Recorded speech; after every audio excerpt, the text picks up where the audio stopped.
course, and it sounds marvelous, and it sounds very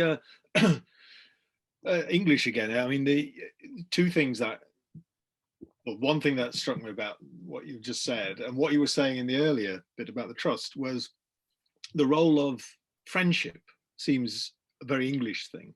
It seems to be something that, and again, it's something that you remark on quite a lot in your thinking about what it is that makes the English different. And friendship is one of those things, along with sport.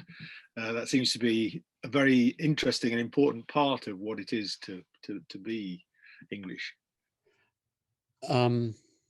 Absolutely. I mean, if you look as an anthropologist across cultures, if you look at hunting and gathering societies, I mean, in a sense, they have quite a lot of friendship because kinship is rather atomized in many hunting and gathering societies. Nothing much holds people together except some mutual affection. You can go off where you like as a hunter and gatherer.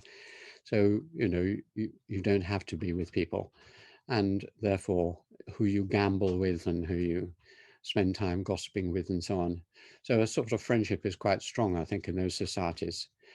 And there are patterns of friendship in tribal societies too, but the main thrust of the society is through kinship relations, and blood.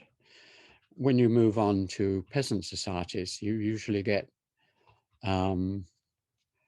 what Banfield described southern Italy, amoral familism. That is, within the family, there is morality, there is warmth, although there's dominance of males over females and older over younger.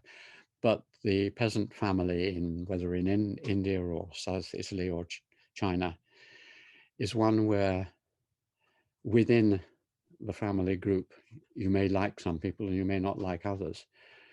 But you would never, in Sicily, Banfield, Sicily, go off to some other village, find a young lady sitting in a coffee bar. Well, they wouldn't be allowed in coffee bars, but you meet someone in the street and say, let's be friends.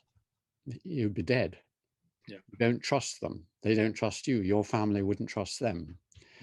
So the concept of friendship, the basic idea of friendship, is that you meet someone who you want to spend time and energy with, not for manipulative reasons, not because it profits you in any direct form, doesn't bring you wealth or power, but it gives you what Adam Smith talks about. It gives you social warmth.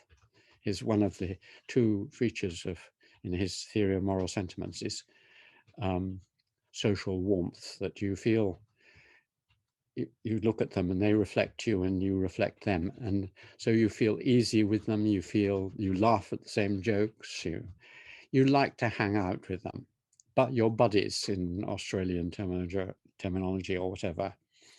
Now that is a form of activity which requires a good deal of leisure and wealth, and also a pretty atomistic family system and a lot of social mobility. And it's a form of activity which is not strong in peasant societies anywhere in the world in history. You don't have friends. You have patrons, you have clients, you have family, you have strong relations like that. You get odd mixed sort of situations. One that's always interested me, or that's interested me recently, is the Chinese form, guanxi. Now, guanxi is, for those who don't know, it's really terribly important to understand for China. Guanxi is an institution of utilitarian friendship. Right.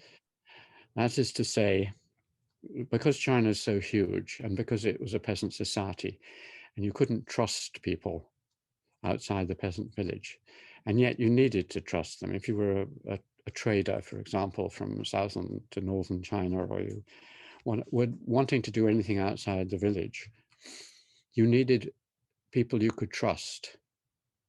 So you set up guanxi relations. You learned a lot about them, and then when you felt you trusted them, you would start giving reciprocal mutual favors. It didn't have to be immediate and it didn't have to be direct, but their son was coming through your village, so you put them up. You were sending one of your businessmen in their direction and they would give them a hand. And having spent a lot of time in China and worked with Chinese a lot, this is how China works now. You find people, preferably who you like and would like to spend time with. Friendship can also form a part of it, but always there is the idea that maybe in the long run, you cast your bread on the waters and it'll come back in some form. Right. So all this present giving and so on that you get in China, and dining and so on, is warming up guanxi. Is that why if you get a present in China, you're not supposed to reciprocate straight away, because it's the long-term benefit that you're looking for? What Marshall Salins said, delayed reciprocity. Yeah. Because if you do immediate reciprocity, it deadens, it destroys the relationship. Yeah. You circulate. And the way guanxi often works, as I've observed it with my closest Chinese friends, is that you have rings of guanxi. You help someone who helps someone who helps someone who then helps you. And so it goes round this long ring. Right. And your guanxi partners put in a word for you with X and Y. So you get to people in this way and so on.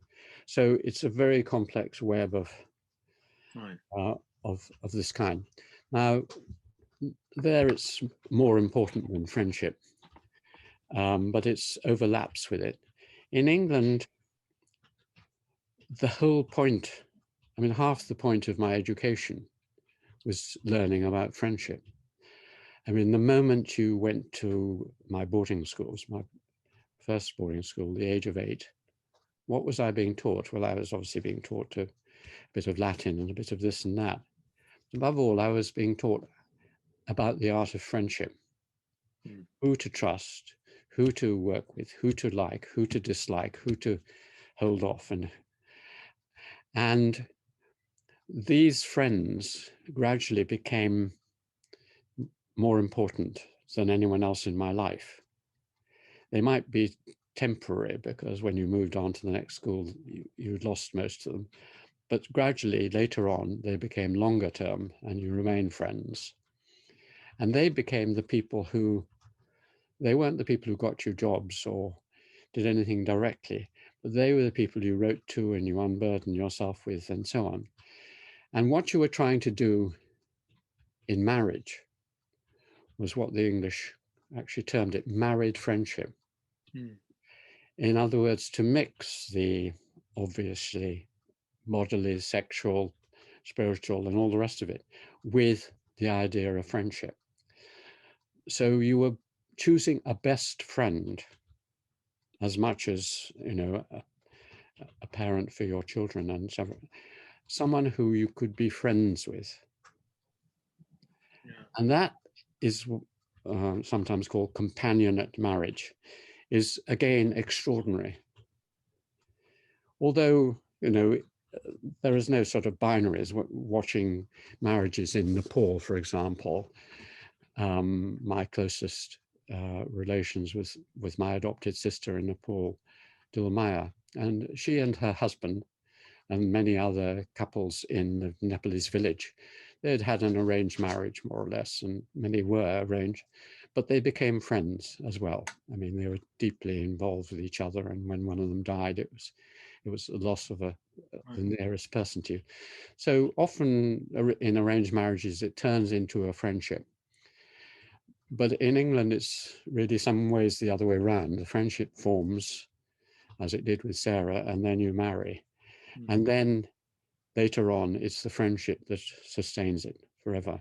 That's interesting. And that is really an extraordinary form of social organization based on non-manipulative, non-calculative relationships.